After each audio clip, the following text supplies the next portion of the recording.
Well, she's absolutely right that we need to do everything we can to ensure that the US, Europe and Ukraine are working together on lasting peace. And I'm doing everything I can to play my part in that, in regular contact with all of the key players at the moment, including talking to President Zelensky yesterday afternoon. If British peacekeeping troops in Ukraine were attacked, whether directly or via proxies, we could be drawn into conflict with Russia. Can the Prime Minister reassure all those who are concerned about the UK being drawn into war? Minister. Yes, that's the last thing anybody wants to see.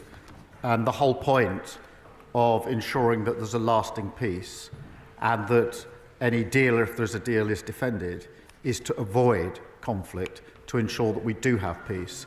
The way to ensure we have peace is to ensure there are guarantees for any deal that is in place, because the surest risk that there will be conflict is if Putin thinks that he can breach any deal that may be arrived at. On Monday, the United States withdrew military aid for Ukraine. Can he update the House on the steps he is taking to persuade America that it is also in their national interest to provide a security guarantee? Prime Minister.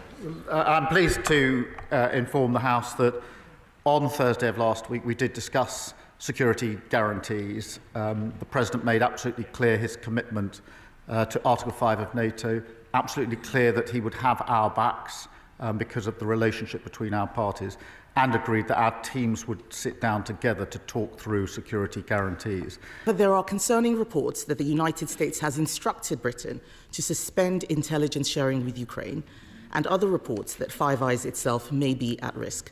We need to make sure America does not disengage. There are some in this House who argue Europe should go it alone. But does he agree with me that without this country's greatest ally, any peace agreement would place a terrible burden on Britain and our taxpayers? Prime Minister. Well, I do agree with her wholeheartedly, and that's why in the debate we had just 2 days ago, I've always been clear that we need to ensure that the US, the UK, Europe and Ukraine are working together, but we must not choose between the US and Europe. We never have historically, and we're not going to do so now.